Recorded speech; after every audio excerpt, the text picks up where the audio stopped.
أعوذ بالله من الشيطان الرجيم بسم الله الرحمن الرحيم قل آمنوا به أو لا تؤمنوا إن الذين أوتوا العلم من قبله إذا يتلى عليهم يخرون للأذقان سجدا ويقولون سبحان ربنا إن كان وعد ربنا لمفعولا۔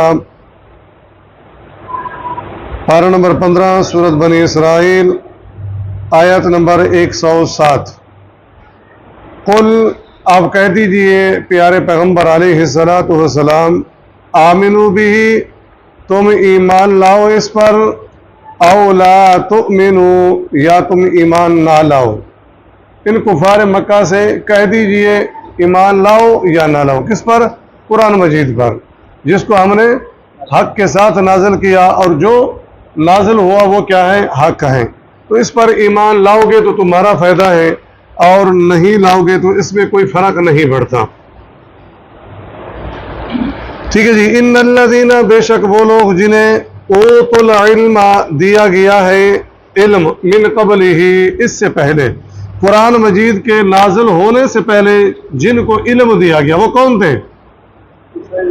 ٹھیک ہے جی، جن کو تورات انجیل دی گئی ان کی بات ہو رہی ہے۔ یہ ایمان لائیں یا نہ لائیں، لیکن وہ لوگ جن کو قرآن کے نازل ہونے سے پہلے علم دیا گیا، اس سے مراد تورات اور انجیل ہے۔ اذا یتلی علیہم، جب وہ پڑھا جاتا ہے ان کے سامنے، یخرون، وہ گر پڑتے ہیں، للاذقان، تھوڑیوں کے بل، سجدہ، سجدہ کرتے ہوئے۔ یعنی یہ کون تھے؟ عبداللہ بن سلام، سلمان فارسی، یعنی جو مسلمان ہو گئے تھے۔ اور یہاں تک مفسرین نے لکھا ہے کہ نجاشی بھی اسی میں تھے، جب انہوں نے قرآن کو سنا تو کیا کر رہے تھے؟ رو رہے تھے۔ ورقہ بن نوفل کے متعلق بھی آتا ہے، سیدہ خدیجہ الکبریٰ نبی کریم صلی اللہ علیہ وسلم کو پہلی وحی کے بعد لے گئی تو وہ بہت بوڑھے ہو چکے تھے۔ وہ انجیل کو لکھتے تھے، انجیل سریانی زبان میں تھی لیکن اس کا ترجمہ عبرانی زبان میں تھا، تو وہ انجیل کو جاننے والے تھے۔ جب آپ نے نشانیاں بتائیں، آپ نے واقعہ بتایا، تو اس نے کہا تیرے پاس وہی ناموس آیا ہے جو موسیٰ کے پاس آیا تھا، یعنی فرشتہ آیا ہے، لیکن میں بوڑھا ہو چکا ہوں، کاش میں اس وقت تک زندہ ہوتا جب تیری قوم تجھے اپنے علاقے سے نکال دے گی۔ آپ حیران ہوئے، میری قوم جو مجھے صادق الامین کہہ رہی ہے مجھے نکال دے گی؟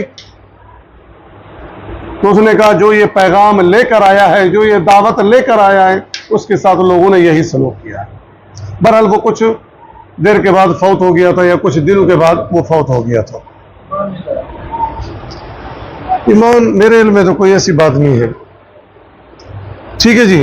تو وہ لوگ جن کو قرآن کے نزول سے پہلے علم دیا گیا، یعنی تورات انجیل کا، ان کے سامنے جب قرآن مجید پڑھا جاتا ہے تو وہ اپنے ٹھوڑیوں کے بل گر پڑتے ہیں۔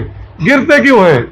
شکر ادا کرنے کے لیے۔ یہ سجدہ شکر ہے، اللہ تیرا شکر ہے، تو نے ہمیں ہدایت دی، اس قرآن مجید پر ایمان لانے کی توفیق دی، اور دوسری بات کہ جو تورات میں ہم نے نشانیاں پڑھی تھی آخری پیغمبر آئے گا تو اس کا زمانہ ہمیں مل گیا۔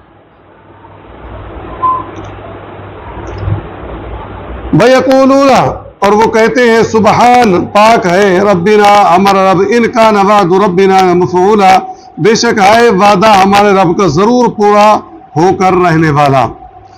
وَيَخِرُّونَ، وہ گر پڑتے ہیں، لِلْأَذْقَانِ، تھوڑیوں کے بعد، یبکون، روتے ہوئے، وَيَزِيدُهُمْ، اور قرآن بڑھاتا ہے انہیں خشوع، عاجزی میں۔ پہلے بھی تھا وہ گر پڑتے ہیں تھوڑیوں کے بل، اور دوسرے مرتبہ بھی ہے وہ گر پڑتے ہیں تھوڑیوں کے بل۔ کیا مطلب؟ پہلی مرتبہ بطور شکر، اور دوسری مرتبہ عاجزی اور انکساری۔ خشوع و خضوع، رکت کی وجہ سے قرآن مجید سنا، اور اس کی رکت یا خشوع و خضوع کی وجہ سے وہ کیا کرتے ہیں؟ گر پڑتے ہیں۔ قُلِ ادْعُوا اللَّهَ، آپ کہہ دے پیارے پیغمبر علیہ السلام، تم پکارو اللہ کو، اَوِ ادْعُوا الرحمن، یا تم پکارو رحمان کو۔ کفار مکہ، مشرکین مکہ جب انہوں نے رحمان کا لفظ سنا نا، وہ کہنے لگے تھی یہ تو کہتے ہیں ایک اللہ کو پکارنا چاہیے، تو ان کے ہاں نام مشہور تھا اللہ، لفظ اللہ، تو آپ نے جب رحمان کہا تو انہوں نے کہا جی لگتا ہے دو کو پکارتے ہیں۔ تو اللہ تبارک و تعالیٰ نے قرآن مجید نازل کیا، تم اللہ کو پکارو یا رحمان کو پکارو، ایم جو کچھ بھی تدعو تم پکارو، فلاح سو اسی کے ہیں، کس کے؟ اللہ تعالیٰ کے، الاسماء نام الحسنى سب سے اچھے، یعنی اللہ تبارک و تعالیٰ کے کئی نام ہیں، رحمان سے پکارو، رحیم سے پکارو، اللہ سے پکارو، ٹھیک ہے جی۔ تو اس میں کوئی حرج والی بات نہیں ہے۔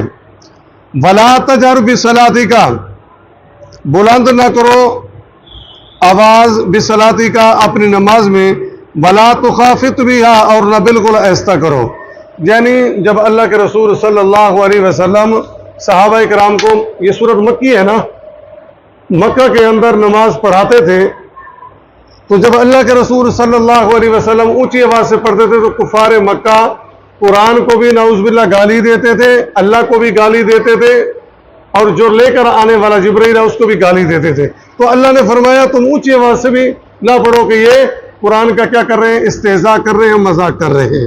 وَلَا تُخَافِتْ بِهَا، اور ایسا بھی نہیں پڑھنا اتنا کہ آپ کے پیچھے جو صحابہ ہے وہ سن نہ سکے۔ ابو داؤد کی حدیث میں آتا ہے اللہ کے رسول صلی اللہ علیہ وسلم نے دیکھا سیدنا ابو بکر صدیق رضی اللہ تعالی عنہ قرآن مجید پڑھ رہے ہیں اونچی آواز سے، اور پھر کسی موقع میں دیکھا سیدنا عمر پڑھ رہے ہیں ہلکی آواز سے، تو آپ نے پوچھا اے ابو بکر اتنی اونچی آواز سے؟ حضرت ابو بکر پڑھ رہے تھے آہستہ آواز سے، حضرت عمر پڑھ رہے تھے اونچی آواز سے، اے ابو بکر اتنی آہستہ آواز سے کیوں پڑھ رہے ہو؟ اللہ کے رسول اللہ سنتا ہے، وہ عالم الغیب ہے۔ عمر تم اونچی آواز سے کیوں پڑھ رہے ہو؟ اللہ کے رسول میں اونچی آواز سے اسی لیے پڑھ رہا ہوں جو سوئے ہوئے ہیں ان کو جگانا چاہتا۔ ابو داؤد کی حدیث ہے۔ تو بہرحال وَلَا تَجْهَرْ بِصَلَاتِكَ وَلَا تُخَافِتْ بِهَا، بلند نہ کرو اپنی آواز کو نماز کے اندر، وَلَا تُخَافِتْ بِهَا اور نہ بالکل آہستہ کرو۔ اور مفسرین نے لکھا ہے کہ یہ مکی دور تھا، پھر یہ حکم ختم ہو گیا، جب آپ مدینے میں چلے گئے تو پھر آپ کو اختیار تھا آپ اونچی آواز سے بھی پڑھیں یا ہلکی آواز میں پڑھیں۔ بہرحال باب تاغی اور ڈھونڈو بین ذالک، اس کے درمیان سبیلا راستہ، یعنی میانہ روی ہونی چاہیے، اتنا اونچی آواز سے بھی نہیں پڑھنا چاہیے اور اتنا نیچی آواز سے بھی نہیں پڑھنا چاہیے۔ وَقُلِ الْحَمْدُ لِلَّهِ، آپ کہہ دیں تمام تعریفیں اللہ کے لیے ہیں، اللہ جس نے لم یتخذ ولدا، نہیں ٹھہرایا بیٹا اپنے لیے۔ یہ عیسائیوں کا رد ہے۔ عیسائی کیا کہتے تھے؟ وقالت الیہود عزیر ابن اللہ، وقالت النصارى مسیح ابن اللہ، یہود و نصارہ کا یہ رد ہے، اللہ کی کوئی اولاد نہیں ہے۔ قل هو اللہ احد اللہ الصمد لم یلد ولم یولد ولم یکن له کفوا احد ولم یکن له شریک فی الملک، اور نہیں ہے اس کا کوئی شریک فی الملک، بادشاہ میں۔ مکہ کے لوگ کیا کہتے تھے جی؟ وہ کہتے تھے اللہ کے شریک ہیں، یا اللہ کے فرشتوں کو بیٹیاں بناتے تھے۔ وَلَمْ يَكُنْ لَهُ وَلِيٌّ، اور نہیں ہے اس کا کوئی مددگار، من الذل، کمزوری کی وجہ سے۔ بندہ بوڑھا ہو جاتا ہے اولاد وارث بن جاتی ہے، بندے کے پاس اتنی بادشاہت ہوتی ہے سارے کام نہیں سنبھالے جاتے، یہ وزیر خوراک ہے، یہ وزیر خزانہ ہے، یہ وزیر، یہ ساری چیزیں۔ تو ولی من الذل، کمزوری کی وجہ سے اللہ کافی ہے، اللہ وحدہ لا شریک ہے، اس کو کسی چیز کی ضرورت نہیں ہے۔ وَكَبِّرْهُ تَكْبِيرًا، اور اس کی بڑائی بیان کر، خوب بڑائی بیان کرنا۔ اسی سورت کے شروع میں کیا لفظ تھا؟ سبحان الذی اسریٰ بعبدہ لیلا من المسجد الحرام، پاک ہے وہ ذات، یعنی قادر کریم ہے جو اپنے بندے کو سیر کرائے۔ آخر میں بھی کیا ہے؟ وہی اللہ تبارک و تعالیٰ کی تسبیح ہے، لم یتخذ ولدا ولم یکن له شریک فی الملک ولم یکن له ولی من الذل وکبرہ تکبیرا۔ آغاز بھی اللہ تبارک و تعالیٰ کی قدرت کے ساتھ اور انتہا بھی اللہ تبارک و تعالیٰ کی تسبیحات اور قدرت کے ساتھ۔ قل آمنوا بہ او لا تؤمنوا، آپ کہہ دیجئے کہ تم اس پر ایمان لاؤ یا نہ لاؤ۔